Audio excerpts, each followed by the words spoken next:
반갑습니다. 우리 이 시간에 마음을 모아서 주하게 맞추어 묵상 기도 드림으로 우리 하나님 앞에 나아가시겠습니다.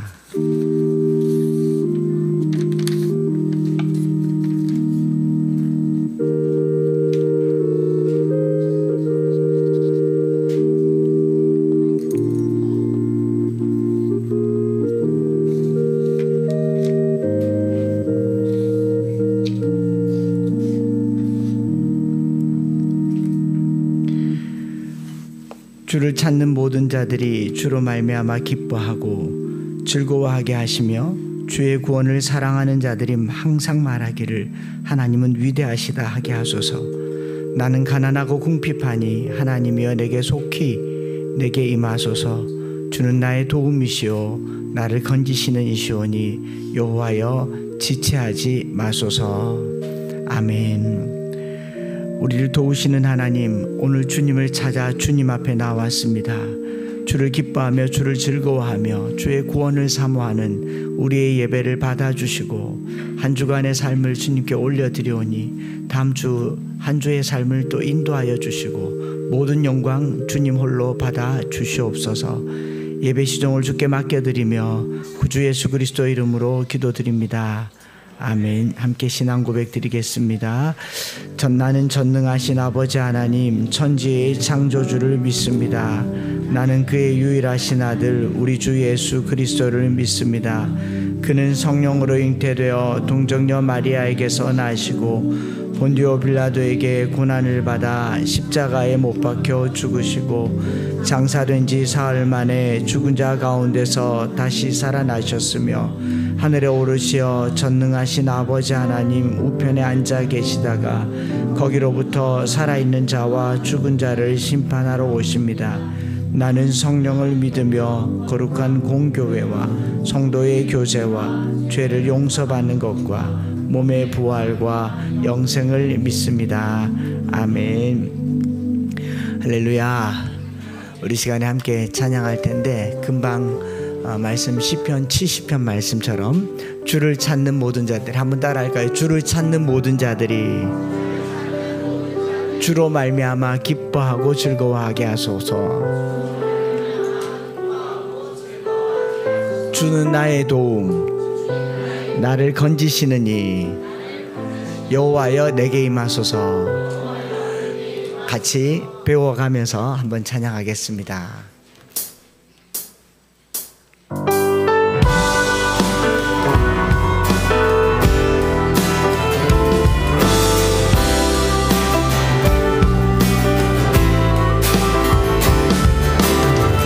우리 손뼉 치면서 찬양해 볼까요?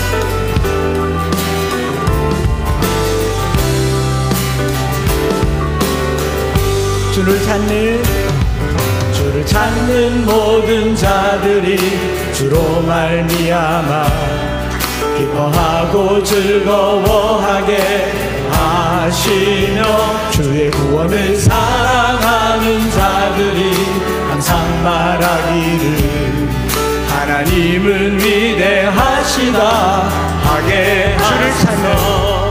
주를 찾는 모든 자들이 주로 말미암아 기뻐하고 즐거워하게 하시며 주의 구원을 사랑하는 자들이 항상 말하기를 하나님은 위대하시다 하게 하소서. 주는 나의 도움 나를 건지시느니 여호와여 지체 말고 내게 임하소서.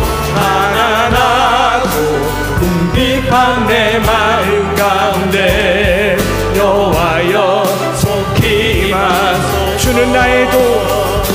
주는 나의 도움 나를 건지시느니 여호와여 지체 말고 내게 임하소서. 가난하고 궁핍한 내 마음 가운데 여호와여 속히 임하소서.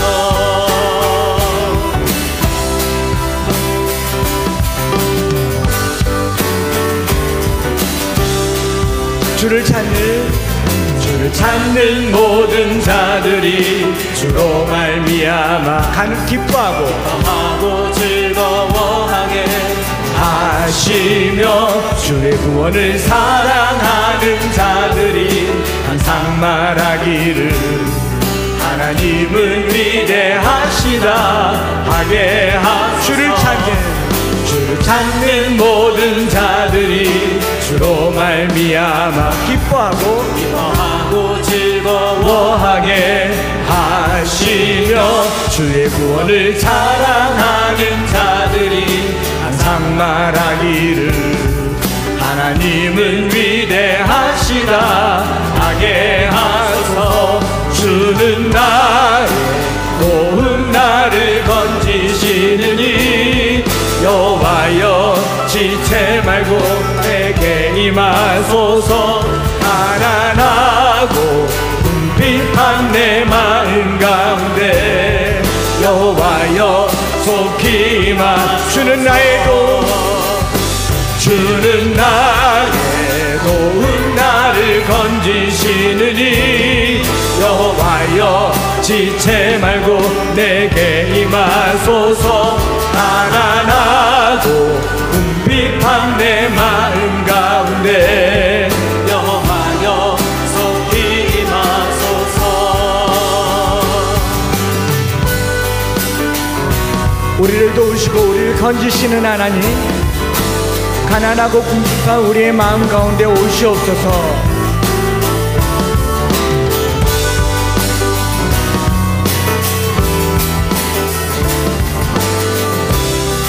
다시 한번 큰 소리로 고백합시다. 주는 나의 도운 나를 건지시느니 여호와여 지체 말고 내게 임하소서.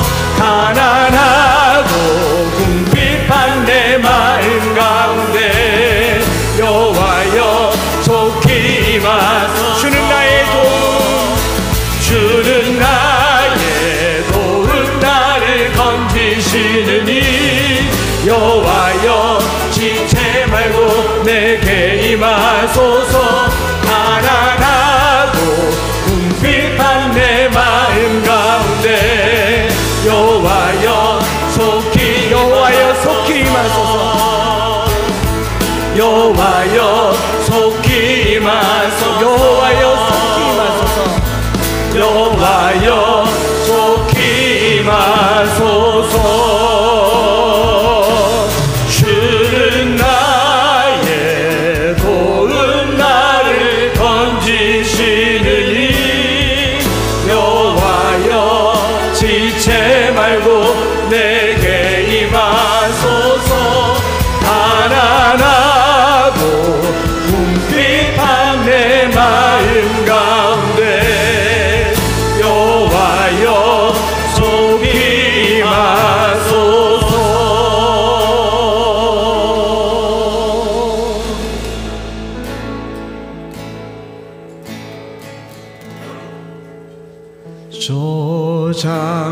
조장미꽃 위에 있을 아직 맺혀 있는 그때에 귀에 은은히 소리 들리니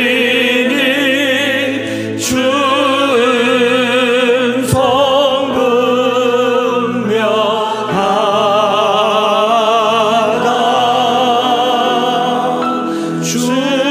주님 나와 동행을 하면서 나를 친구 삼으셨네.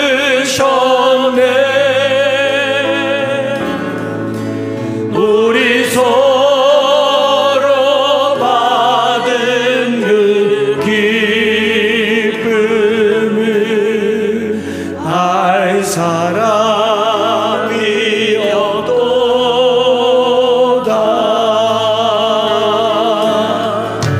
그 정한 주의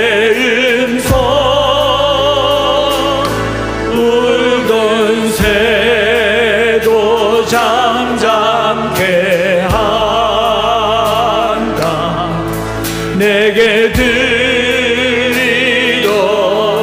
주의 음성이 늘 귀에 생생하다. 주님 나와 동행을 하면서 나를 친구 삼으셨네. 우리 서로 받은 그 기쁨은 알 사람이 없도다.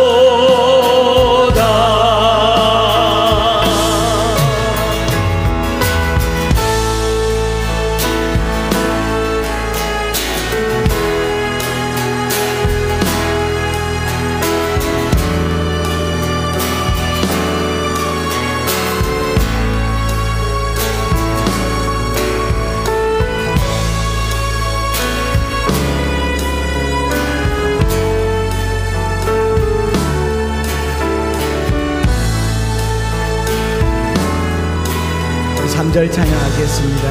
밤 깊도록 밤 깊도록 동산 안에 주와 함께 있으려 하나. 괴로운 세상에 할 일 많아서 날 가라며 하신다. 주님 나와 동행을 하면서 나를 친구 삼으셨네. 우리 서로 받은 그 기쁨은 알 사람이 없도다. 우리 다시 한번 3절 찬양 드리고 기도할 텐데요. 오늘 우리가 읽을 사도행전 10장 말씀에 사도 베드로가 환상 가운데 주님의 음성을 듣습니다. 그 음성 자체만으로도 얼마나 영광스럽겠어요. 고넬료도 천사의 소리를 들어요. 그 소리가 얼마나 그 영광 가운데 있는 것만으로도 좋겠지만, 사실 그 음성은 듣는데 끝나는 것이 아니고, 만나는데 끝나는 것이 아니고, 새로운 자리로 우리를 초대하고 부르고 보내시는 사명의 자리입니다. 이 3절이 밤 깊도록 동산 안에 주와 함께 있으려 하나 괴로운 세상에 할 일 많아서 날 가라 명하신다.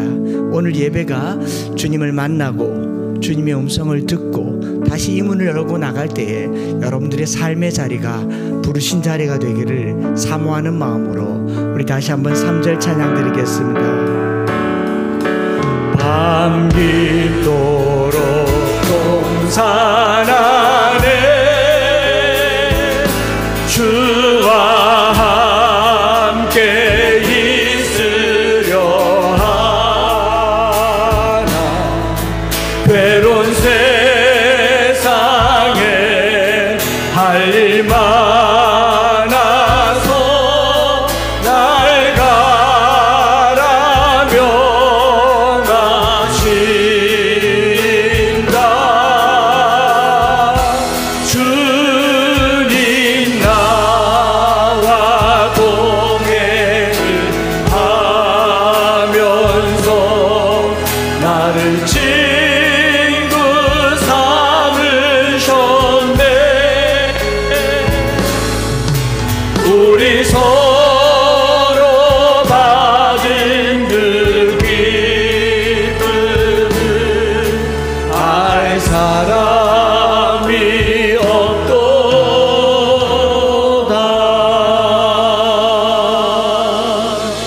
아멘. 이 시간 성진호 집사님 예배를 위해서 기도해 주시겠습니다.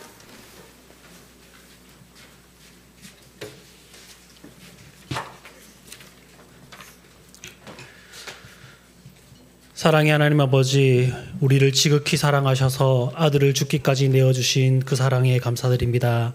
그 하나님을 찬양합니다. 갑자기 더워진 날씨 가운데도 건강 잃지 않고 지켜주심을 감사합니다. 또한 주일에 하나님의 전에 나오게 하심을 감사합니다. 하나님의 자녀로 부름을 받았으나 한 주간의 삶에서 하나님과 동행하지 못하는 삶을 살았습니다.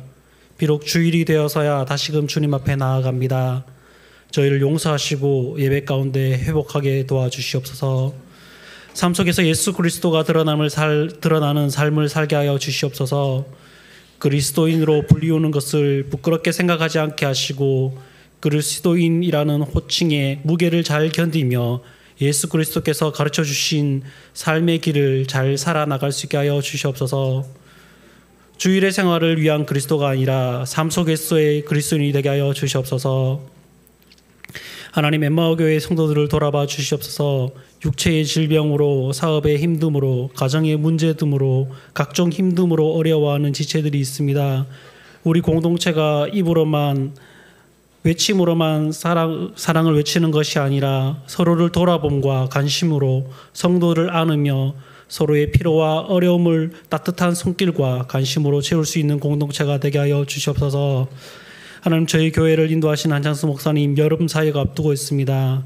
무더운 여름날 체력적으로 지치지 않게 하시고 건강을 허락하셔서 이곳저곳에서 말씀을 증거하고 성경 암송을 가르치실 때에 성령의 은혜가 역사가 나타나는 사역자가 되게 하여 주시옵소서. 하나님, 교회 곳곳에 섬기는 자들을 기억하여 주십시오. 청소와 주방 봉사와 찬양팀과 영상팀, 주일학교 교사들과 성가대를 기억하시고 봉사로 인하여 지치지 않게 하시고 하나님이 주시는 새로운 기쁨으로 채워주셔서 맡겨진 일들을 즐겁고 행복함으로 해나갈 수 있게 힘을 허락하여 주시옵소서. 하나님, 예배 가운데 삶 가운데 역사하실 하나님을 찬양합니다. 오늘 예배를 하나님께 올려드리며 살아계신 예수 그리스도 이름으로 기도드립니다. 아멘.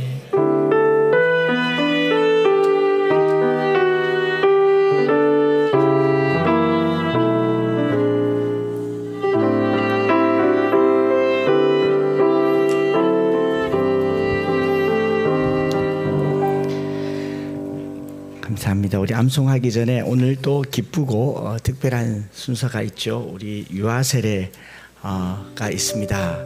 예배 이제 태어나서 처음 교회에 오면 유아 세례라고, 또 우리 교단에서 어린이 세례가 또 이렇게 총회에서 법으로 이렇게 나와서 어린이들 중에 유아 세례를 받지 못하면은 입교할 때까지 어른들이 신앙으로 돕겠다 해서 어린이 세례도 있습니다만 대부분 다 유아 세례를 받은 것 같아요. 그래서 혹시나 안내를 드리고 부모의 신앙 고백으로 또 이 아이가 믿음으로 입교할 때까지 잘 돌보겠습니다. 그러나 양부모의 신앙 고백만 가지고 이 아이들을 잘 돌볼 수는 없죠. 온 교회가 함께 신앙의 큰 배경이 되어 주겠노라 하고 결단하는 날이 이제 또 유아 세례이기도 하고, 저희 당회에서 지난주에 그 세원이만 대부가 되면 이거 좀 공정하지 않다, 너무 뜬금없는 일이지만 이어서 그래서 2017년도에 태어난 모든 아이들의 대부가 되기로 했습니다. 그래서 많이 놓으세요. 아직 놓으면 올해 태어날 수 있나? 내년에는 또 우리 장로님 그렇게 해서 해마다 이렇게 받기로 했어요. 그래서 리우도 이제 제가 갓파더가 되겠습니다. 그래서 영적인 119가 되어드리기로 했고, 이제 유아 세례를 거행할 텐데 보호자 예비 세례 대상하는 보호자와 아이를 함께 호명하겠습니다. 도종원 자리에 일어서 주시면 됩니다. 아이와 함께 유지해. 이 예식은 우리가 주님께서 우리에게 세워주신 예식으로 예식을 따라서 아이에게 세례의 의미가 전달되는 것이 아니라 부모가 아이가 스스로 설 때까지 신앙으로 잘 돌보겠다라는 다짐이죠. 제가 여기 예식서 뒤에다가 또 하나를 더 넣을까 싶습니다. 말씀 암송 가정 예배를 성실하게 드리겠습니까? 물을 때 마음의 결단이 서면 대답하시고 아니면 교회를 옮기겠습니다. 이렇게 말씀하시면 됩니다. 서약하겠습니다. 예 혹은 아멘이라고, 예라고 대답해 주시면 좋겠습니다. 두 분께 준 도리우가 예수 그리스도의 피로 씻음과 성령의 새롭게 하시는 은혜를 받아야 할 것을 믿습니까? 두 분은 앞으로 이 자녀 리우에게 세례의 의미를 가르치며 성경을 읽고 기도하며 예배에 참여할 것과 그리스도인의 올바른 생활에 대하여 가르치기로 서약하십니까? 두 분은 리우를 하나님께 바치고 겸손한 마음으로 하나님의 은혜를 의지하며 친히 신앙의 모범을 통해 리우가 하나님의 자녀로 살도록 양육하기로 서약합니까? 말씀암송 자녀교육, 말씀암송 가정예배를 드리기로 약속하십니까? 네, 0.2초 걸렸습니다. 고민해야 되죠. 제가 한번 기도하고 세례를 베풀도록 하겠습니다. 자비로우신 하나님 아버지, 성도의 가정에 귀한 자녀를 주시고 하나님의 자녀로 양육할 기회를 주셔서 감사합니다. 하나님이 허락하신 도리우가 세례를 받고자 합니다. 도종원, 유지혜 집사님 두 분이 리우를 믿음으로 잘 양육하겠노라고 다짐하였습니다. 이제 세례를 받는 리우가 하나님 은혜 안에서 평생을 살도록 축복하여 주시옵소서. 하나님의 사랑을 힘입어 살게 하시고 그리스도의 은총 안에 자라게 하시고 성령의 도움을 따라 복음에 합당한 삶을 살도록 인도하여 주옵소서. 평생 믿음의 길에서 떠나지 않도록 지켜주시고 세상의 여러 위험에 넘어지지 않게 하시며 시험과 유혹에 미끄러지지 않도록 붙잡아 주옵소서. 부모의 돌봄과 교회의 양육에 힘입어 그리스도인으로 자라가는데 어려움 없게 인도하여 주옵소서. 예수님의 이름으로 기도드립니다. 아멘. 이제 앞으로 나오시면 제가 유아 세례를 거행하도록 하겠습니다.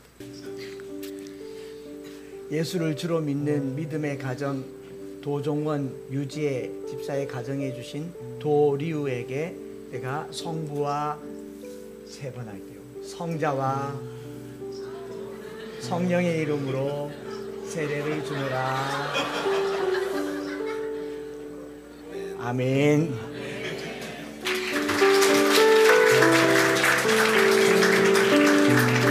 제가 잠시 서 계세요. 제가 공포해야 효력이 있겠죠. 오늘 도리우가 하나님의 은혜를 주차 유아 세례를 받았으므로 이제 대한예수교 장로회 엠마오교회 유아 세례교인 된 것을 성부와 성자와 성령의 이름으로 공포하노라. 박수하겠습니다. 네,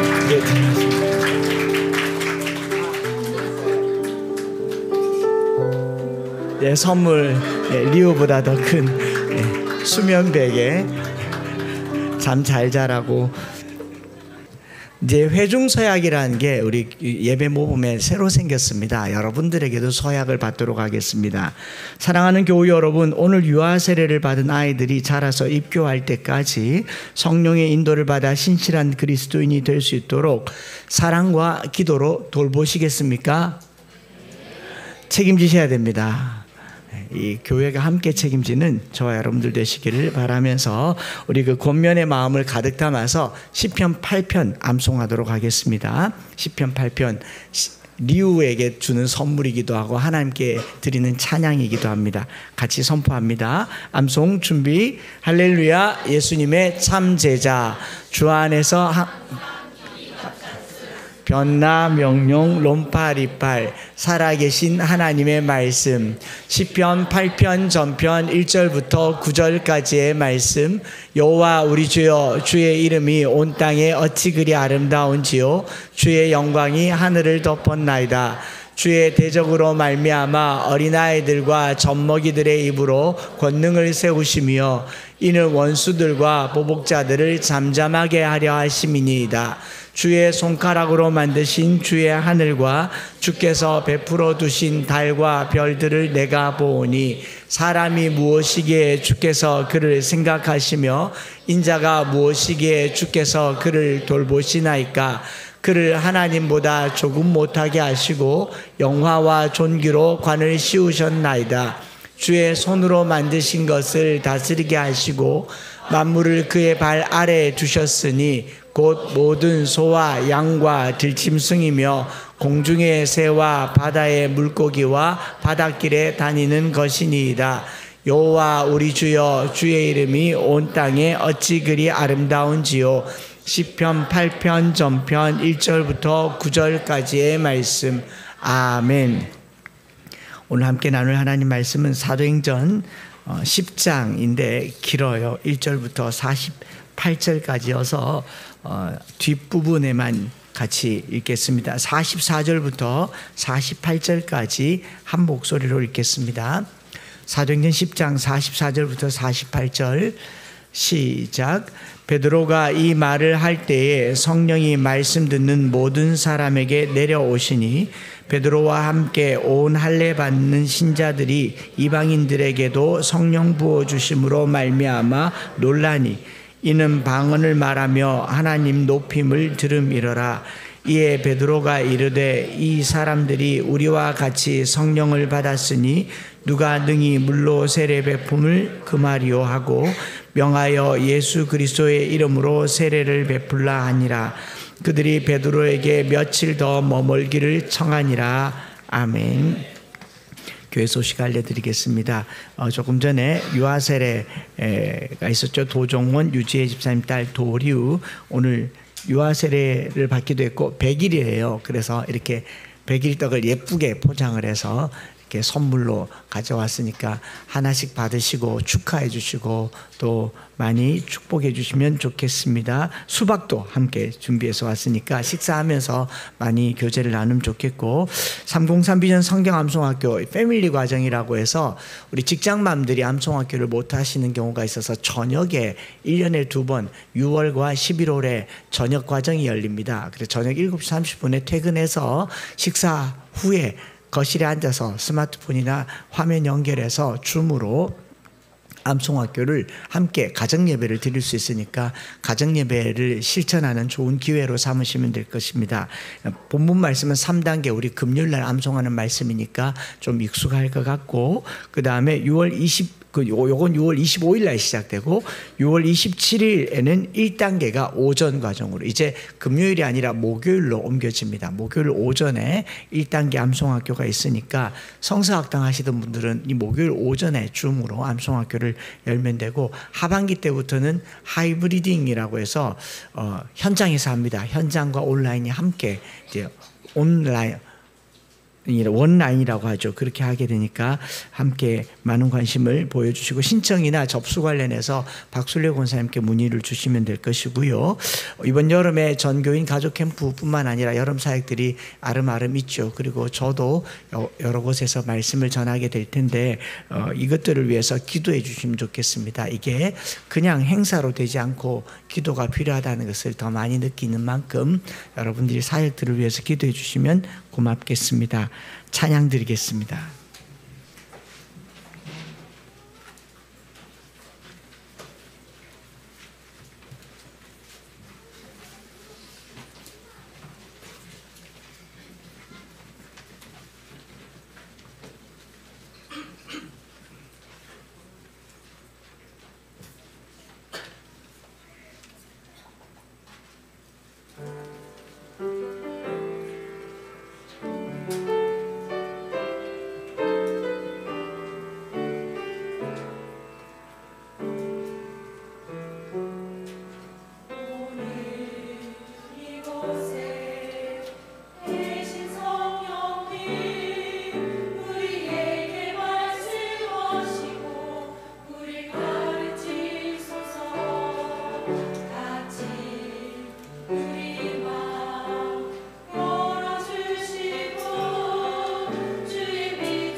아멘. 하나님 뜻보다 더 앞서지 않게 하시고 주님 말씀 듣게 하시고 오늘 우리 귀를 열어 주의 음성 듣게 하여 주옵소서. 베드로가 보았던 그 환상 무슨 의미인지 모를지라도 보게 하시고 우리 눈이 주님께, 우리 귀가 주의 말씀에 집중하는 시간 되게 하여 주옵소서.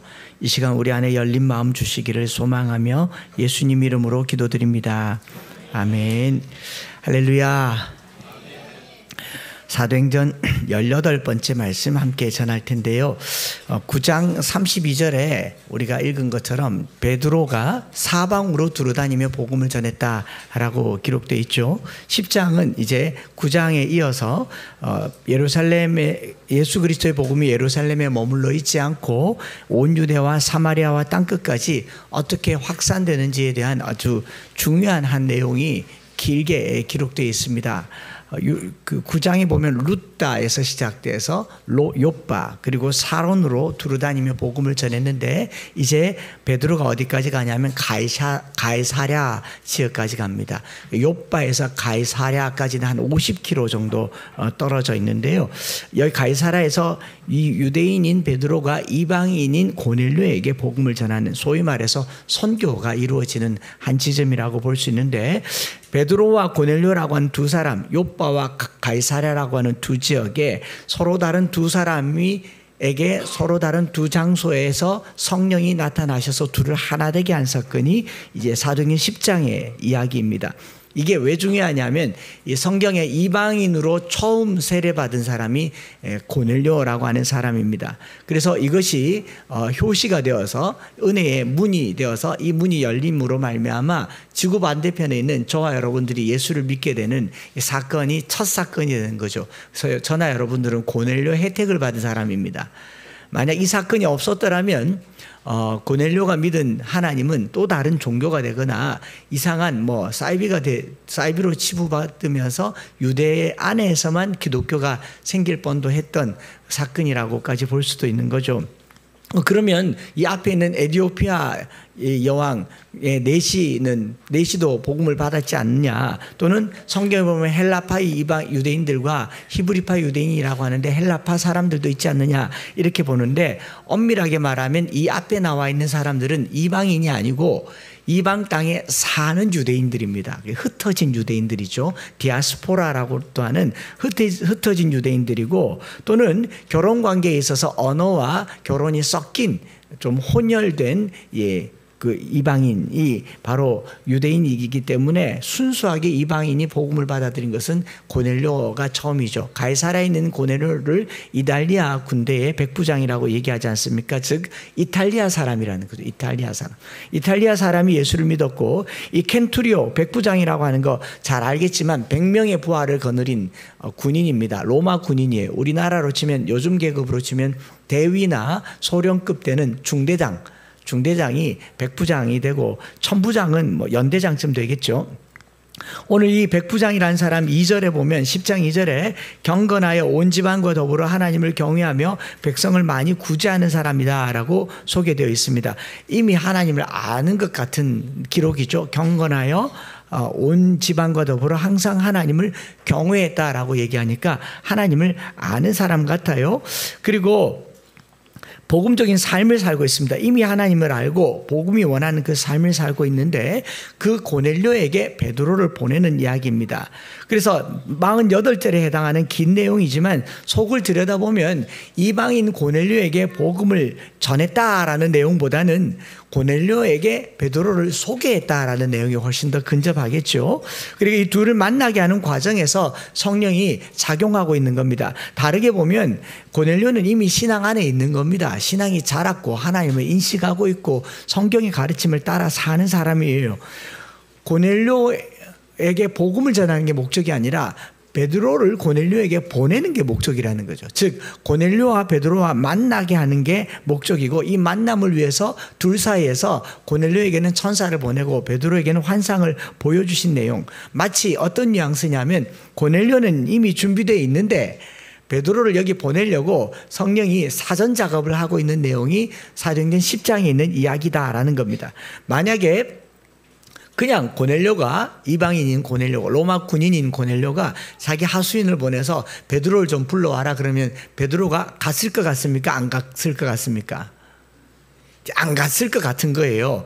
안 갈 것 같아서 성령께서 미리 좀 작업을 하는 겁니다. 이게 두루 다니며 복음을 전했지만 이방인에게까지는 가지 않았던 베드로의 이 경계를 넘어서는 지점이기 때문에 아주 중요한 내용이 여기 들어가 있는 거죠. 왜냐하면 28절에 우리가 읽진 않았지만 본문에 보면 이런 말이 있습니다. 베드로가 고넬료에게 이렇게 말해요. 유대인으로서 이방인과 교제하며 가까이 하는 것이 위법인 줄은 너희도 알거니와, 너도 알고 나도 안다. 너랑 나랑은 상종하지 않는다라는 걸 안다라고 얘기를 해요. 그렇지 않습니까? 즉 법적으로도 교류를 하지 않고 베드로의 머릿속에 있는 편견으로도 교류를 하지 않습니다. 사도행전 1장 8절에 땅끝까지 이르러 내 증인이 되라고 했지만 베드로에게의 땅끝은 흩어진 유대인이지 이방인은 아니었던 거예요. 그러니까 우리 땅에 살고 있는 고넬료라 할지라도 그는 이방인이기 때문에 이방인에게는 복음을 전하지 않는 이 편견이 있었다라는 거죠. 아직 두루 다니며 복음을 전했지만 아직 이방인에게까지는 복음이 전해지지 않았던 베드로의 편견을 깨는 내용이 길게 기록된 겁니다. 복음을 전한다라고 하는 거는요, 복음이 능력이 된다고 하는 것은 내 머릿속에 보이는 모든 가능성에 대한 편견이 깨지는 지점에서 복음이 전해지는 줄 믿습니다. 복음을 전하는 자나 듣는 자가 자기가 알고 있는 상식, 문화, 전통 모든 틀이 깨질 때 복음이 복된 소식이 되는 거예요. 1999년 4월 20일에 미국 콜로라도의 작은 도시의 한 고등학교에 총기 난사 사건이 있었습니다. 그 학교에서 왕따를 당하던 두 학생이 마음에 분을 품고 나를 괴롭히는 학생들을 다 죽여버리기로 폭탄, 수류탄과 총기를 가지고 마구마구 수백 발의 총알이 난사되었고 13명의 무고한 목숨을 잃은 사건이 있었습니다. 그리고 마지막에 그 둘도 목숨을 잃었습니다. 이 끔찍한 일 때문에 이 분리 현상이라고 하죠. 학교의 왕따라든가 이런 학교의 인종차별에 대해서 다시 한번 생각하게 되었던 이 사건이 있었는데, 이 소식을 전해들은 이 호주의 한 항공사의 최고 경영자였던 이 제프 딕슨이라고 하는 사람이, 너무 슬픈 일이잖아요. 같은 학교에 있는데 왕따가 있고 같이 공부를 하는데 편견과 차별이 있고, 그래서 거기에다가 이 Paradox of Our Time이라고 하는 우리 시대의 역설이라고 하는 시를 쓴 겁니다. 그 시의 내용이 이런 겁니다. 건물은 높아졌지만 인격은 더 작아졌다. 고속도로는 넓어졌지만 시야는 더 좁아졌다. 소비는 많아졌지만 더 가난해지고, 더 많은 물건을 사지만 기쁨은 더 줄어들었다. 집은 커졌지만 가족은 더 작아졌다. 더 편리해졌지만 시간은 더 없어졌다. 학력은 높아졌지만 상식은 부족하고, 지식은 많아졌지만 지혜는 모자란다. 전문가들은 늘어났지만 문제는 더 많아졌고, 약은 많아졌지만 건강은 더 나빠졌다. 역설이죠. 우리 시대가 살기는 훨씬 좋아졌지만 생활하기는 더 어려워졌다라고 하는 게 이 말이잖아요. 옛날처럼 단칸방에 사는 게 아니고 군불 때워 사는 게 아니고 연탄 보일러에 사는 게 아니고 각자 나름의 집에 살지만 우리는 더 생활고에 시달리고 있지 않습니까? 우리 모두를 돌아보게 된 이 글이 삽시간에 세계인들에게 퍼지면서 이 역설이 역설을 이어서 계속 글들이 이어지고 있고, 아직도 그 뒤에 새로운 역설을 붙이고 있습니다. 그 뒤로 더 붙어있는 역설의 문구에 이런 게 있습니다. 서두르는 것은 배웠지만 기다리는 법을 배우지 못했고, 키는 커졌지만 인품은 왜소해지고. 굉장히 아픈 이야기입니다. 저는 키도 못 커졌고 인품도 여전히 왜소합니다. 이익은 더 많이 추구하지만 관계는 더 나빠졌다. 세계 평화를 많이 얘기하지만 전쟁은 더 많아졌고, 여가 시간은 늘어났지만 기쁨은 줄어들었다. 식품은 다양해졌지만 영양가는 줄어들었다. 수많은 컴퓨터를 이용해서 더 많은 정보를 얻지만 소통은 더 줄어들었다. 아는 사람은 늘어났지만 친구는 줄어들었다. 저는 이 마지막 문장이에요. 공기 정화기는 갖고 있지만 영혼은 더 오염되었고, 원자는 쪼갤 수 있지만 편견은 부수지 못했다. 원자를 쪼개는 시대에 살지만 편견을 깨지 못한 시대가 이 시대의 역설, Paradox of our time이라는 겁니다. 이 마지막 문장이 21세기 특별히 1999년 4월 20일은요. 뉴 밀레니엄을 앞두고 있는 새로운 시대에 대한 기대와 또 불안이 그들 속을 자리 잡고 있을 때 일어난 이 사건이었지만 풍요로운 시대를 살고 있는 듯 했지만 우리의 삶이 헛헛해지는 것을 시로 표현한 건데요. 좌표를 잃은 이 방향을 잃은 현대인들에게 메시지가 되는 것이 아닌가 생각을 해보는 겁니다. 그 마지막 문장이요. 원자는 쪼갤 수 있지만 편견을 부수지는 못한단 말이 오늘 우리가 읽은 이 사도 베드로에게 성령이 나타난 바로 그 역사다라고 하는 관점에서 본문을 풀어보려고 하는 겁니다. 성령의 역사는 원자를 깨고 편견을 깨는 놀라운 역사인 줄 믿습니다. 베드로가요, 왜 편견에 사로잡혀 있었다라고 판단할 수 있는가 하면 그 앞장을 보면 알아요. 바로 앞장 사도행전 9장에 베드로가 뭘 했느냐 하면 8년 된 중풍병자를 고쳤습니다. 여러분, 중풍병 걸린 지 8일 되면 병원 가면 고칠 수 있어요. 한의원 가면 한 달까지는 풍이 오면 침 놓으면 많이 돌릴 수 있습니다. 그러나 8년 동안 중풍병 앓았다고 고칠 수 있습니까? 없습니까?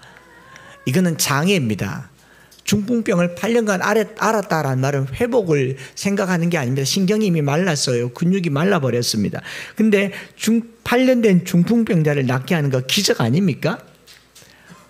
베드로는 더 큰 기적을 경험했어요. 도르가라고 하는 한 여인이 죽었습니다. 이 여제자라고 하는 도르가라고 하는 여인은 사도행전 9장에 밖에 나오지 않습니다. 그 이후로도 나오질 않아요. 그런데 이 여인이 비록 선행과 구제를 많이 했다고 하지만 베드로를 불렀는데 베드로가 달려가서 그 여인을 둘이 독대해서 살려냅니다. 여러분, 죽은 자를 살려내는 게 쉬운 일입니까? 제 평생에 단 한 번이라도 이런 일이 일어났다면 저는 그때부터는 목회의 패러다임을 바꿀 겁니다. 중앙으로 진출할 겁니다. 그러지 않겠어요? 지금 베드로가 9장에 이 일을 경험했다면 10장에 와서 못할 일이 있습니까? 없습니까? 못할 일 전혀 없어야 되죠. 근데 10장 전체를 읽어보면 베드로가 못할 일이 있더라라는 겁니다. 하나님이 주신 걸 못 먹겠습니다 라고 얘기해요. 마가복음 16장에는 무슨 독을 마실지라도 해를 받지 아니하면 예수님이 이미 말을 했잖아요. 독이 이미 부정하지 않습니까? 그런데 베드로가 이 환상 가운데 못할 일이 생겨버린 거죠. 기도 가운데 본 환상의 내용은 무엇이든지 할 수 있을 것 같은 베드로에게 하지 말아야 할 것에 대한 선을 쭉 꺼두었고, 이 속되고 부정한 것을 내가 먹지 아니했습니다, 결코 먹지 않겠습니다 라는 말을 이 환상 가운데 하나님과 맞짱 뜨듯이 말해서 3번 이 환상이 보이고 하늘로 올라가 버립니다. 이 환상을 보고 고민하고 있을 때 고넬료가 보낸 사람을 베드로가 만난 거죠. 그때 베드로가 아하, 이게 무슨 뜻이 있겠구나 하고 고넬료의 집으로 가서 그에게 복음을 전했던 내용이죠. 다시 정리하면, 8년 된 중풍병자도 고쳤어요. 죽은 도르가도 살렸습니다. 그런데 하나님이 먹으라고 하는 것을 못 먹을 이유가 뭐 있겠어요? 그걸 마귀도 아니고 혹시 마귀인 줄 알고? 그런다고 한들 환상인데요. 현실도 아니고. 그러니 완강하게 거부했던 이 상황, 앞장의 상황과는 너무 대조적이죠. 천사의 명령 9장에서요. 천사가 베드로에게 중풍병자를 고쳐줘라 말하지 않았어요. 성령이 베드로에게 도르가를 살려줘라 말하지도 않았어요. 그냥 마음의 감동으로 했을 뿐인데 능력이 나타났는데 10장에서는 환상 가운데 보았는데 이걸 못 따르겠다라는 거죠. 쉽게 말해볼게요. 여러분, 죽은 사람 살리는 게 쉽겠습니까? 중국 가서 선교하는 게 쉽겠습니까? 둘 다 어렵죠. 중국이라도 가면 되잖아요. 북한에 가서 선교하는 게 쉽겠습니까? 8년 된 중풍병자를 살리는 게 쉽겠습니까? 둘 다 어렵습니다. 그러나 상식적으로 봤을 때 이 앞의 경험을 생각해 본다면 못할 일은 없겠죠. 그런데 베드로가 고넬료의 집에 가는 동안에도 마음의 영 석연치 않음들을 나타내고 있어요. 28절에 그대로 말하잖아요. 우리가 읽은 것처럼 그냥 인사를 하고 들어갔지만 형제를 환대하듯이 환영하고 환영받지를 않습니다. 격식을 차립니다. 무릎을 꿇고 엎드려 절하니까 난 사람이다, 괜찮다. 원래 유대인으로 이방인들과 만나는 것이 위법인 줄 알지만 성령이 하나님께서 내게 아무도 속되다 하거나 깨끗하지 않다 하지 말라 하셔서 왔다. 사실은 이거 안 되는데 왔다 이 말이잖아요. 그 마음 한켠에 기꺼이 오진 않은 겁니다. 안 되는 줄 알고 왔다라고 얘기하고 29절에 보면 부름을 사양하지 않고 왔노라. 묻노니 무슨 일로 나를 불렀느냐 이렇게 물어요. 베드로가 가면서 하는 일이 뭡니까? 복음 전하는 일이죠. 고넬료의 집에 가서 당연히 복음 전하는 일이 뻔할 것 같지만 베드로는 한 번 더 물어요. 웬일입니까? 왜 불렀습니까? 요 표현 자체가 주는 뉘앙스가요 굉장히 포멀하지 않습니까? 포멀하단 말은 마음의 기쁨보다는 그냥 하나님이 시키니까 한다 이런 거죠. 저는 여기에 아직까지 편견이 덜 깨어지지 않았나 생각을 해보는 겁니다. 저와 여러분들이 성경에 읽은 것처럼 우리가 알고 있는 것처럼 1세기 당시에 유대인과 이방인이 교제하는 것이 위법이고 가까이 하지 않는 것이 위법이고 부적절한 행동이다 라고 지금 해석할 수 있지만요 1세기 상황으로 들어가서 보면요 이미 유대인들은 정통성을 잃은 백성들입니다. 느부갓네살에 의해서 바벨론 포로로 잡혀갔을 때 또는 아수르에게 무너졌을 때 유대인들에게 12지파라고 하는 개념은 이미 무너지고 없어요. 그러니까 많이 섞여 있었다는 거죠. 그들 민족 자체가 가지고 있는 민족의 순수성은 많이 없어졌고 에스라가 포로에서 돌아와서 봤을 때 이미 제사장들조차도 이방 여인들과 결혼해서 아이까지 낳았다. 그 말은 이미 온 백성들 사이에 섞여 살았다라는 겁니다. 헬라 시대 때나 로마 시대 때 언어가 헬라어로 바뀌었고 히브리어는 사라져 버렸어요. 그러니까 민족의 정체성을 꼭 유대인이라고 할 만하지 않는데도 불구하고 또 헬라의 알렉산더가 세계를 지배할 때 그 기조가 통합적 국가 구성이었어요. 그러니까 언어를 통일시키고 지식을 만들어 가지 않았습니까? 그런데 이 순간에 우리 유대인이 이방인과 섞이지 않는다, 섞이는 것을 위법이다라고 말했다라고 하는 것은요 이미 세계화된 이스라엘 백성들의 남은 마지막 하나의 자존심인 거죠. 자존심. 그건 자랑할 만한 게 아닙니다. 조금 단적인 비등한 예가 될지 모르겠습니다만 우리나라가요 외세의 침략을 많이 받았어요. 많이 받아서 우리나라가 어찌 보면 사실 저나 여러분들의 피에 중국인 피가 없지 않을 겁니다. 안 믿고 싶겠지만 저처럼 쌍꺼풀이 없고 입술이 작고 코가 이렇게 동그란 요게 순수 조선족입니다. 쌍꺼풀이 있고 팔이 좀 길고 그러면 다 중국비가 섞였어요. 모르겠습니까? 몽고반점이라고 그러잖아요. 그런데 우리는 외세의 침략을 너무 많이 받다 보니까 순혈에 대한 관심이 커요. 순수 혈통에 대한 관심이 크다고요.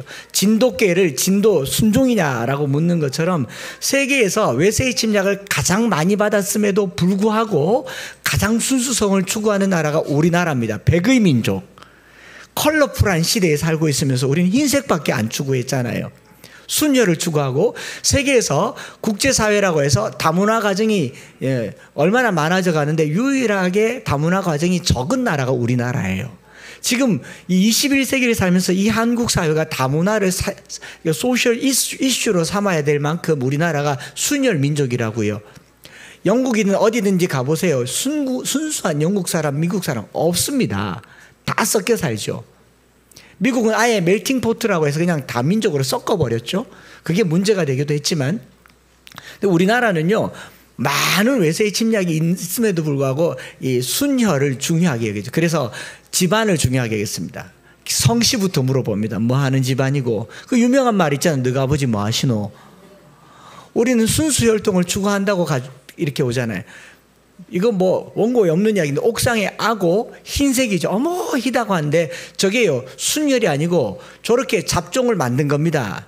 순수한 혈통의 피레니즈는요 반점이 있어요. 얼룩강아지입니다. 얼룩강아지. 근데 흰색이 예쁘다고 흰색만 우성학으로 만들어낸 거예요.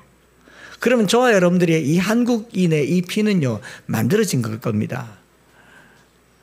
저는 한국 사람입니다.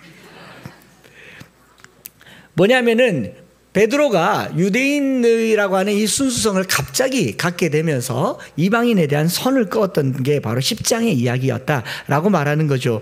그래서 이 사건이 있고 난 후에 다르게 말하면 편견으로 가득 잡혀져 있다라는 말을 좀 쉬운 말로 하면 우물안 개구리라는 거죠. 우물안 개구리. 제가 우리 장로교에서 총신대학교에서 신학을 할 때는 칼빈이라는 사람밖에 몰랐습니다.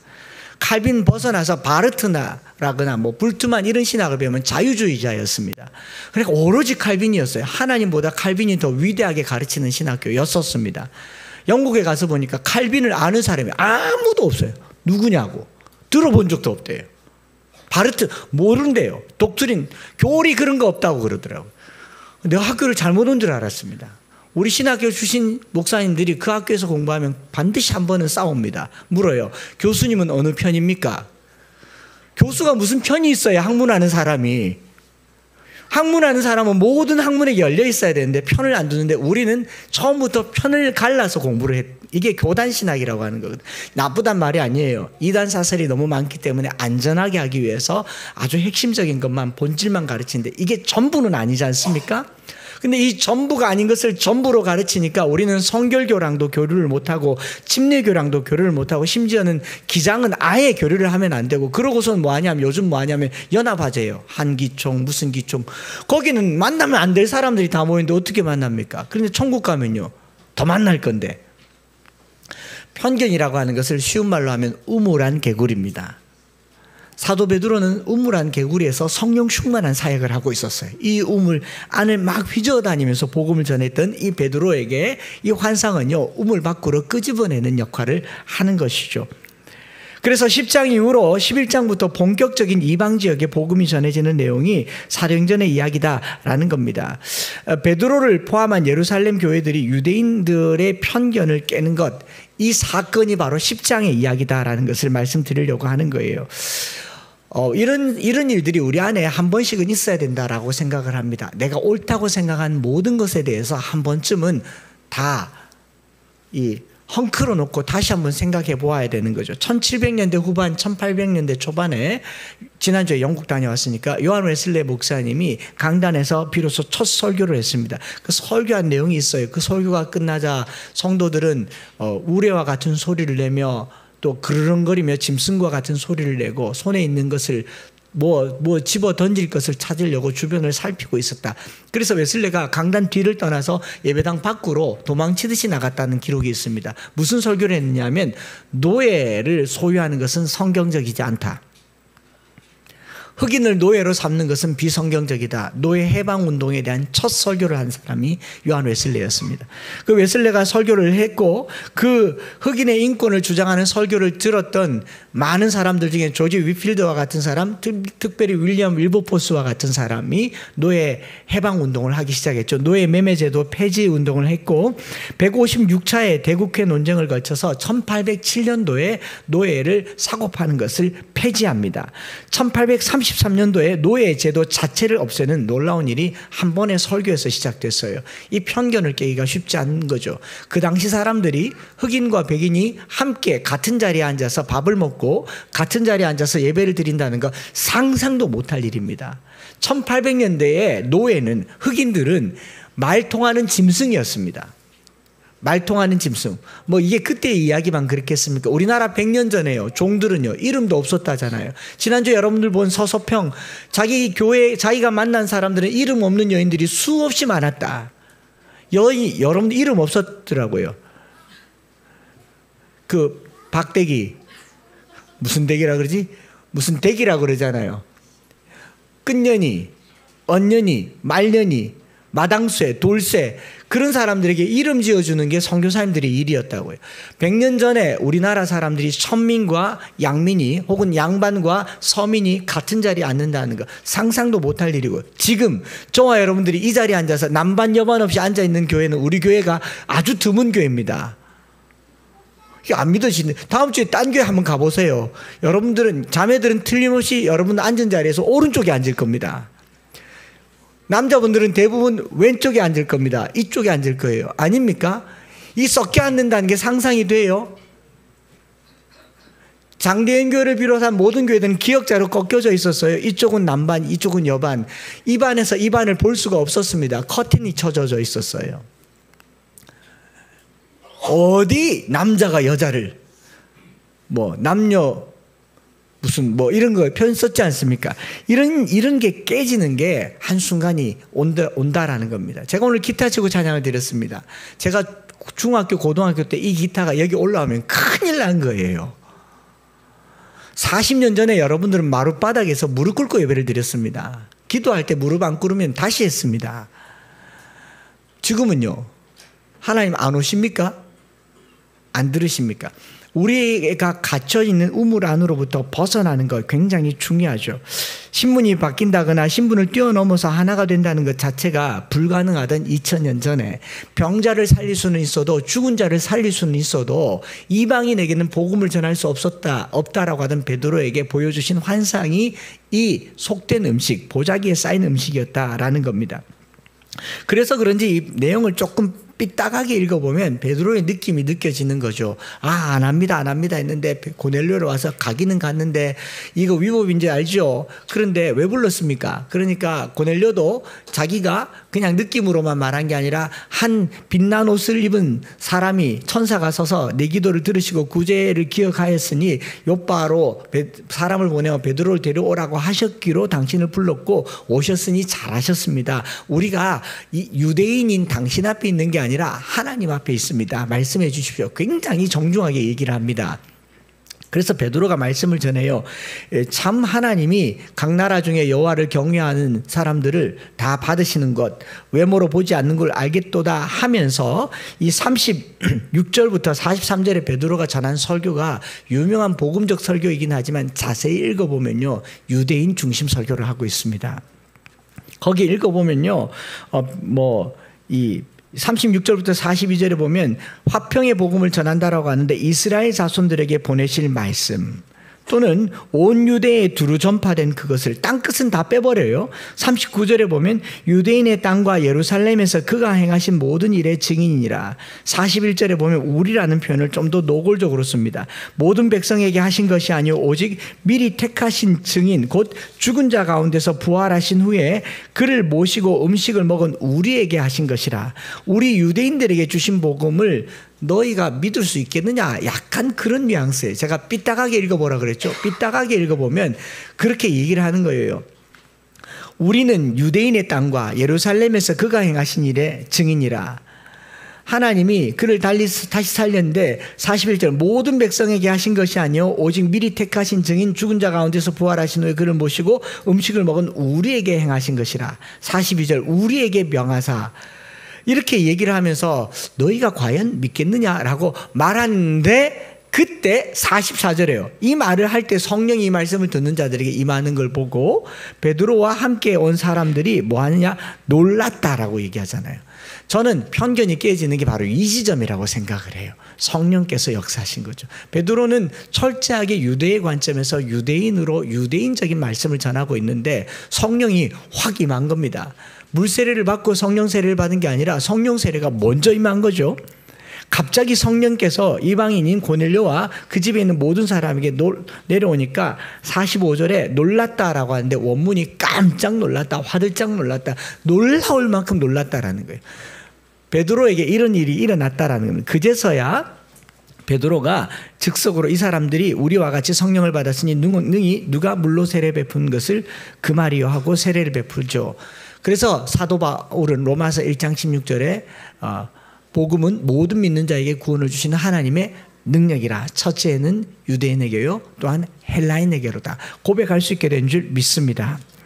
저는 이 말씀을 이렇게 묵상하면서요 이런 생각을 해봅니다. 세상에 구원받지 못할 사람이 없는 줄 믿습니다. 구원받아서 안 될 사람도 없는 줄 믿습니다.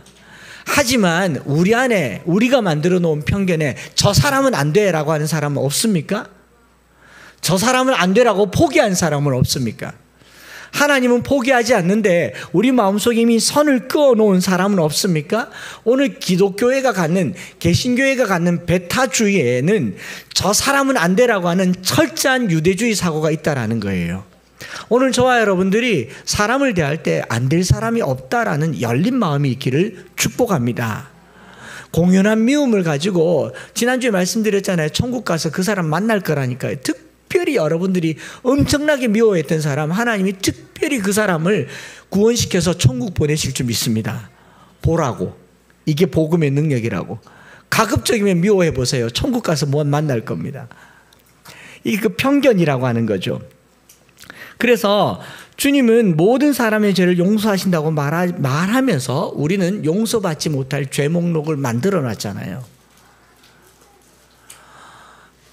동성애가 죄입니다라고 말하지만 그 죄도 주님 앞에 가면 용서받을 수 있다는 말을 왜 안 하십니까? 우리는 죄를 정죄하는 사람들이 아니라 죄 문제를 해결하는 십자가를 전하는 사람 아닙니까? 근데 왜 교회에서 이건 죄라고 선언해야 우리 편이고 죄라고 선언하지 않으면 저들 편이라고 편가르기를 하느냐고요. 이게 편견이라고요. 복음은 여기서 말한 사도 베드로가 전했던 복음은 화평의 복음이잖아요. 오셔서 가까운 데 있는 자들과 먼 데 있는 자들을 하나 되게 하시는 막힌 담을 허는 게 복음이라면 우리는 누가 죄인이라고 말해야 될 게 아니라 어떤 죄라도 용서하시는 분이 예수님이라고 가르치는 게 복음인 줄 믿습니다. 누구도 미워해서는 안 돼요. 누구도 미워할 카테고리를 만들어서는 안 된다라는 거예요. 이게 기독교가 사랑이라고 하는 위대한 능력이라는 것이죠. 저와 여러분들이 이 복음의 능력을 가지시기를 축복합니다. 북한이 정치적으로는 주적일 수 있지만 우리 그리스도인들에게는 사랑의 대상이에요. 김정은도 사랑의 대상이고요. 너무너무 미워하는 사람을 많이 만들어 놓은 편견이 오늘 그리스도의 십자가 안에서 녹아내리는 성령의 역사가 나타나기를 축복합니다. 내가 속되다고 하지 아니한 것을 너는 속되다 하지 마라. 내가 부정하다고 하지 않은 것을 너는 부정하다고 하지 마라. 성경에서 하지 말라라고 얘기해서 죄가 될 수는 있지만 모든 죄는 속함을 받을 수 있는 그리스도의 십자가의 능력 아래 있음을 믿으시기 바랍니다. 우리는 무엇도 죄라고 말할 수 있는 그런 의로운 사람이 아닙니다. 흥분을 한 거죠. 복음의 능력이라고요. 복음의 능력이라고. 그래서 오늘 우리가 저와 여러분들이 한 가지 기도해야 될 기도 제목을 세 가지를 드리려고 하는 게 첫째로 복음은 편견을 넘어 평화의 손을 내미는 게 복음이에요. 미워하고 증오하면서 그를 끌어당기는 게 아니라 그에게 평화의 손을 내미는 게 이게 복음이라고요. 내가 미워하고 증오할 만한 대상에게 평화의 손을 내미는 게 복음입니다.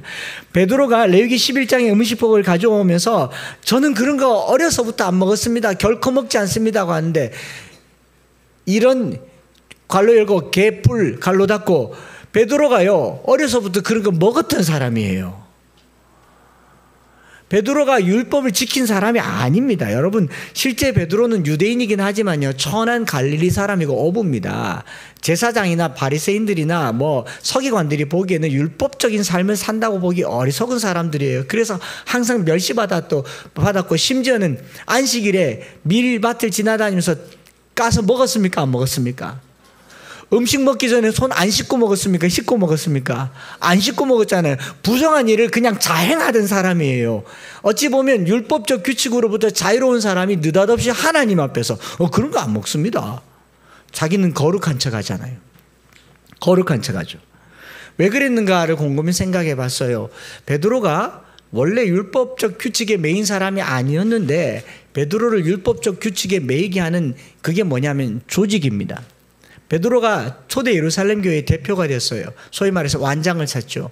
자기가 제사장도 아니고 대제사장도 아니고 서기관도 아님에도 불구하고 자기를 추종하는 많은 사람이 생기니까 자기가 자기의 삶에 율법적 규칙을 메어서 바리새인보다 고결하게 제사장보다 거룩하게 자기를 만들려고 했던 이 위험성을 성령께서 보여주는 거예요. 다르게 말하면요. 네 원래 안 그랬잖아. 또 내가 속되다고 하지 않은 것을 너는 속되다 하지 말란 말은 무슨 말이냐면 네가 하나님이가 이 말이지 않습니까? 오늘날 교회의 지도자들, 저를 포함한 종교 지도자들이 스스로 거룩한 채 하는 거예요. 정말 그리 하지 말아야 할 것입니다. 조직이 생기면 저도 이제 목사고 또 다른 사람이 좀 생기고 사람들 우리 목사 사람들이 이제 저를 목사님이라고 안 그러고 내가 언제 여러분 목사님이 우리 교인들 말고요. 우리 목사님 그런데 제가 소속감 막 들게 말하는데 그런 말을 여러 번 들으면 제가 제 자신을 볼 때요 깜짝깜짝 놀라는 게 어디 가기 전에 거울 보더라고요. 드라이를 원래 평생 안 했는데 최근 1년 사이에 드라이기로 머리를 올리고 있습니다. 왜냐하면 그들 앞에 서야 한다는 거죠. 물론 제 아내는 아내니까 저를 이렇게 옷을 입히고 하겠지만 제가 그렇게 뭐 입는 거 먹는 거 뭐 다니는 거 별로 신경 안 썼는데 이번에 영국 갔다 오면서요 조말론을 사왔어요. 스스로 조말론 뭔지 모르시면 모르시는 게 낫습니다. 향수를 사왔습니다. 스스로 저를 코디하고 있는 걸 보는 거죠. 베드로가 자기가 원래 그런 사람이 아니었는데 부정한 일을 했던 사람이에요. 용서를 받았던 사람인데 음식법을 가지고 나오는 거는요, 스스로 교만해져 있다는 말이죠. 하나님께서 그 교만을 깨는 게 바로 편견을 깨는 거죠. 편견의 또 다른 이름은 교만이죠. 그런데 편견이 깨지고 나면 하나님이 주신 선물이 있는데 그게 뭐냐면 겸손입니다. 열린 마음이에요. 다른 사람의 소리가 들리기 시작하고 다른 사람이 하는 생각이 그럴 수도 있겠구나. 지금 우리 교계에 창조라고 하는 이 단어를 가지고 과학자들과 신학자들이 첨예한 갈등을 일으키고 있고, 과학자들이 거의 과학시대니까 좀 승리를 해가는 것 같고, 신학자들은 더 반격하면서 막 신학교에서 교수를 제명시키기도 하는 이런 끔찍한 일들이 일어납니다. 하나님이 나중에 가서 천국 가서 하나님 창조에 대해서 한번 보여줘 보세요. 그러면 하나님이 쫙 보여주시면요, 두 사람 다 부끄러워할 겁니다. 우리가 말한 그게 아니네. 그래서 제가 창세기 1장 할 때 설교할 때 말씀드렸잖아요. 하나님 그때 창조할 때 어떻게 창조하셨습니까? 물어보면요, 하나님은 틀림없이 이렇게 말씀하실 겁니다. 너무 오래돼서 기억이 안 난다.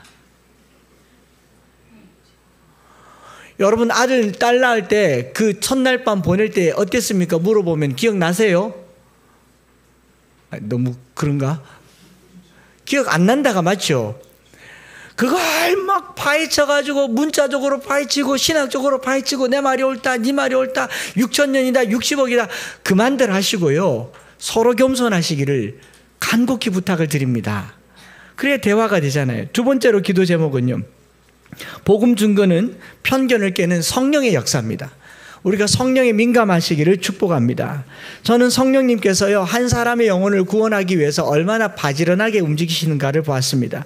두 사람이 거의 동시간대에 환상을 보면서 고넬료가 사람을 보내니까 사람이 베드로에게 다가서서 만나기 바로 직전에 베드로가 또 환상을 3번 보면서 이게 뭔가 생각하고 있을 때 고넬료의 사람이 딱 만나서 베드로를 고넬료의 집으로 초대해서 데리고 가고 있지 않습니까?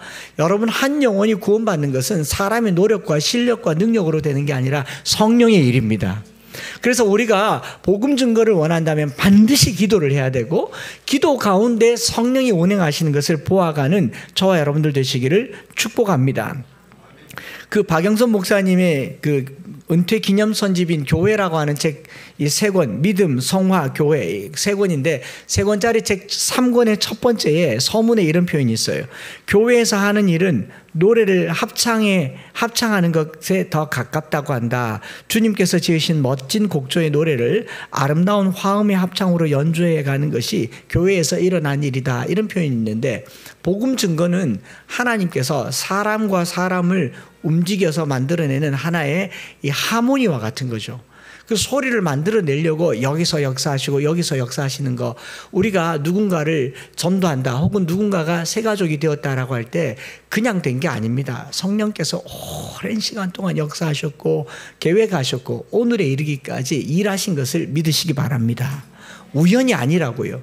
우연히 뭐 아내 차 태워주러 왔다가 아내 홀로 외로울까봐 그냥 올라와서 같이 앉아있다가 세례받는, 그게 우연이 아니라고요. 성령님께서 오랫동안 약속하신 거라고요.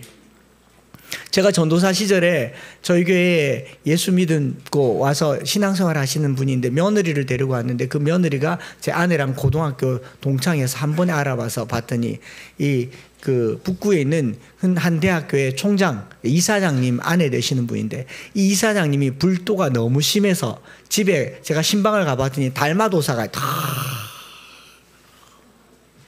이렇게 있더라고요.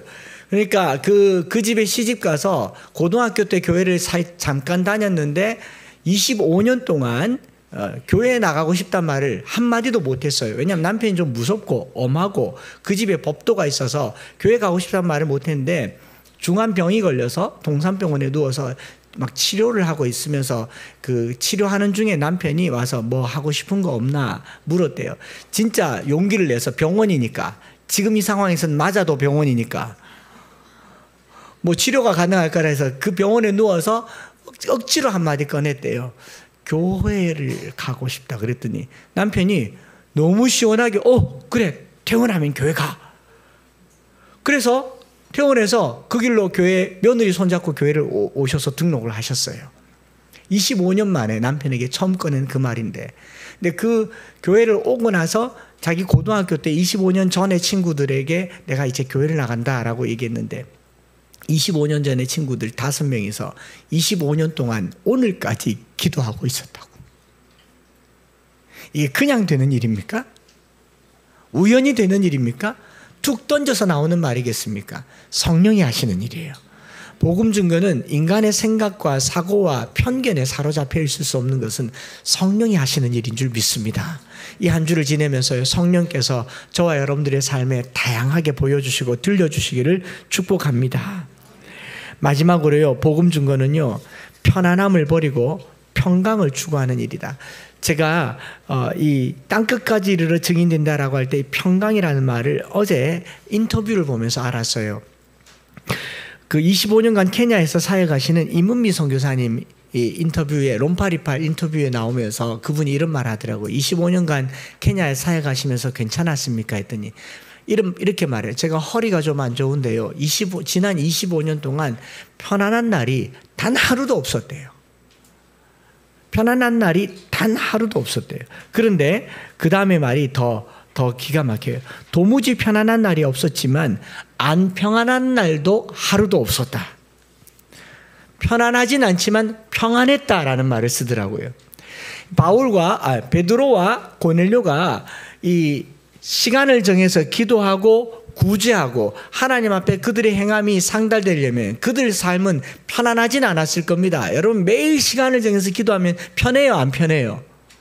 매일 새벽 기도 오는 사람이 습관이 돼서 기도하러 오는 것 같지만 아침에 일어나는 게 우리 권사님 쉽습니까? 안 쉬워요. 안 편해요. 안 편한데 기도를 하니까 평안해지는 거예요. 여러분, 구제를 하면 편안합니까? 내 몸에 내 주머니에서 돈이 나가는데. 봉사를 하면 편안합니까? 몸이 고단해요. 그런데 누우면 평안해지는 겁니다. 복음을 전한다고 하는 것은 편안한 삶을 추구하는 게 아니라 평강을 추구하는 거예요. 그렇기 때문에 이 본문 전체가 각자에게는 굉장히 불편해요. 베드로에게는 이방인에게 가라 그러죠. 고넬료는 그의 로마 군인으로서의 권위와 권력을 내어놓고 섬기라고 그러죠. 모든 것이 편하진 않지만 성령께서는 그 안에서 평강을 추구하고 있다는 것을 보게 되는 것입니다. 말씀 마치면서요, 저와 여러분들이 한 주간 살면서요, 이제 예배 마치면 직장으로 가고 학교로 가고 삶의 자리로 갈 때 안 편할 겁니다. 우리의 편견에 사로잡혀서도 안 편할 거고 만나기 싫은 사람을 만나야 될 수도 있습니다. 그러나 이런 모든 삶 속에서 성령이 주시는 평강을 누리시기를 바랍니다. 성령이 우리 안에서 복음이 전해질 수 있도록 담을 넘고 우물을 넘어서 사람과 사람 사이의 만남에 놀라운 경험을 하실 수 있기를 축복합니다. 그래서 우리가 이 찬양을 드리려고 하는 거예요. 하나님의 부르심이요, 이거 후회하심이 없는 거죠. 저는 이 사도행전 10장의 이야기를 성령께서 딱 보면서, 누가가 이걸 쓴 걸 딱 보면서 이거 진짜 잘 썼다, 이거 정말 잘 썼다. 한 사람이 편견을 깨고 복음을 증거할 수 있도록 평강의 복음으로 평화의 복음을 전하고 편안한 삶을 버리고 평강의 삶을 추구하는 이 이야기 잘 되었는데, 이게 부르심이라고 하는 거죠.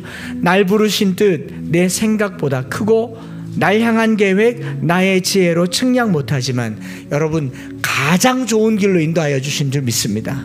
여러분들이 불편하다고 생각하는 그 삶이 가장 평화로운 길이며 가장 평강을 추구하는 길임을 믿고 시간을 내어서 기도하시고 구제하고 봉사하시고 복음을 전할 때 사람 가리지 마시고 미워하는 사람 두지 마시고 평강의 삶을 사시기를 소망합니다.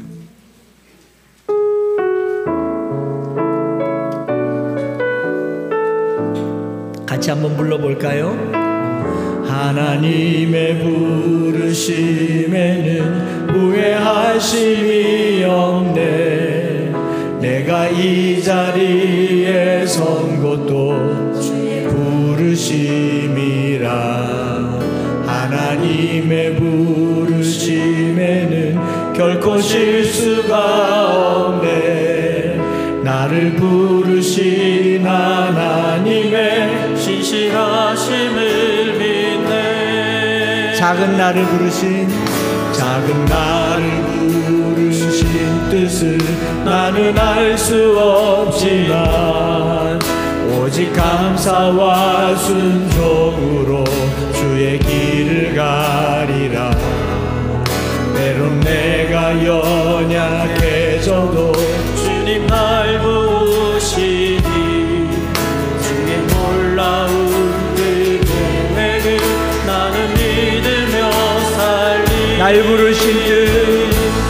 날 부르신 뜻 내 생각보다 크고 날 향한 계획 나의 지혜로 증량 못하나 가장 좋은 길로 가장 완전한 길로 오늘도 날 이끄신 믿네.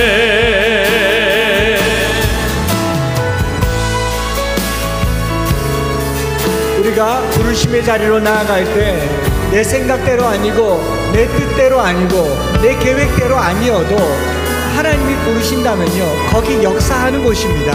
우리 학생들은 학교에서, 우리 직장인들은 직장에서, 가정에서 그곳이 부르심의 자리인 줄 믿고 우리를 이끄신 주님을 믿음으로 우리 다시 한번 찬양하겠습니다. 하나님의 부르심에는 후회하심이 없네. 내가 거의 자리에 선 것도 주의 부르심이요. 하나님의 부르심에는 결코 실수가 없네. 나를 부르신 하나님의 신실하심이 작은 나를 부르신 뜻을 작은 나를 부르신 뜻을 나는 알 수 없지만 오직 감사와 순종으로 주의 길을 가리라. 때론 내가 연약해져도 주님 날 도우시니 주의 놀라운 그 계획 나는 믿으며 살리. 날 부르신 뜻,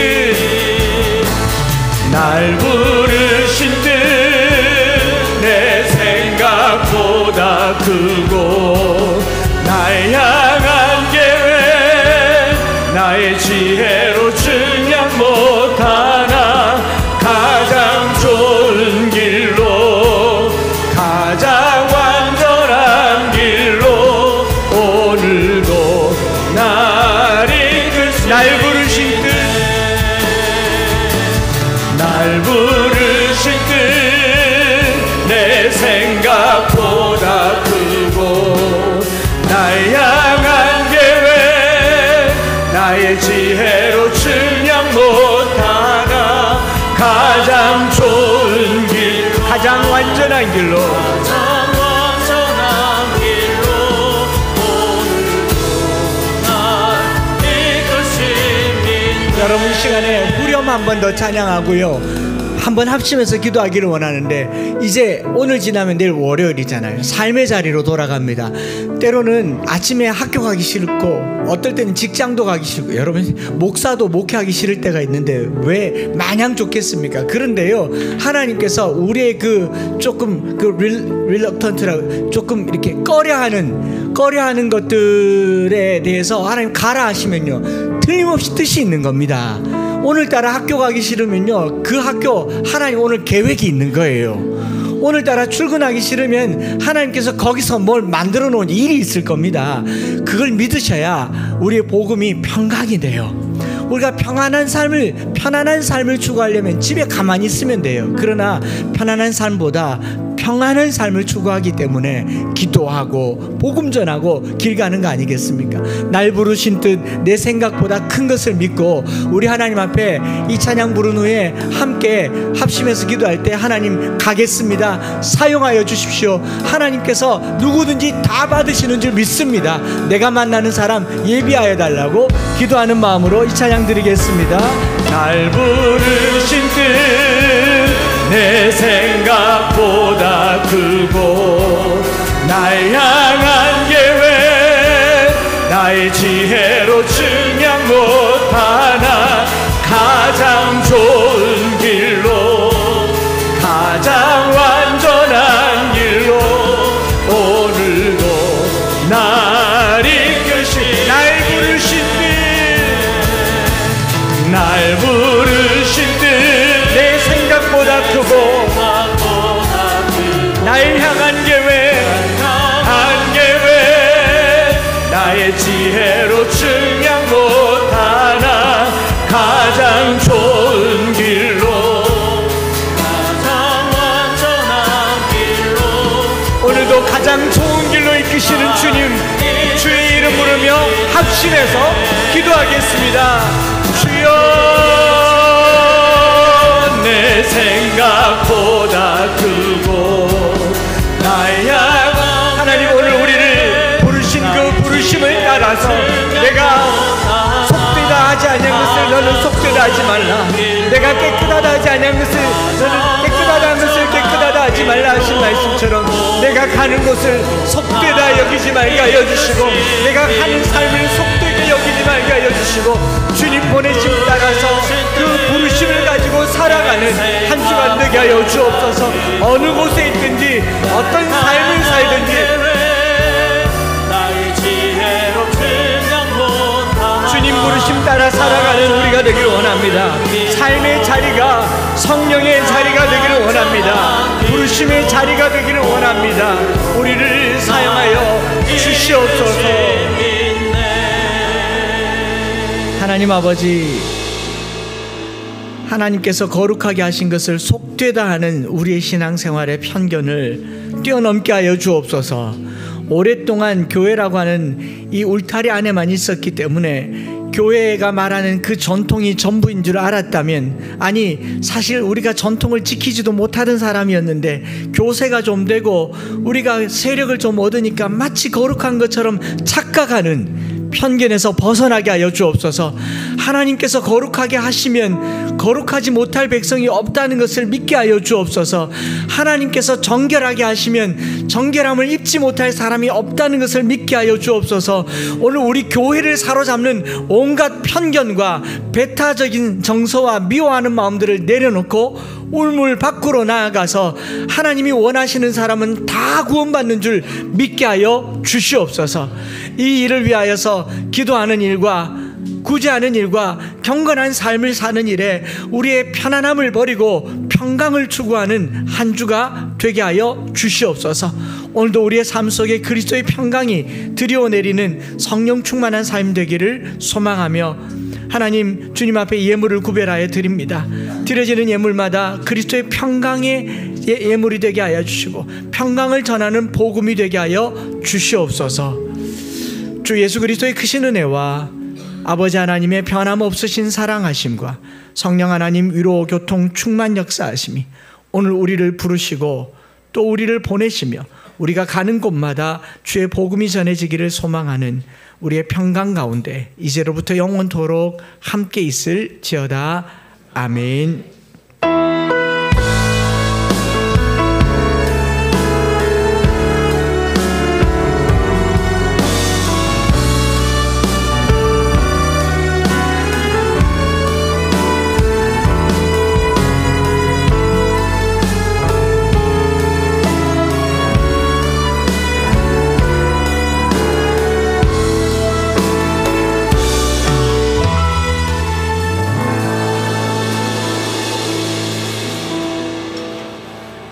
하나님의 부르심에는 후회하심이 없네.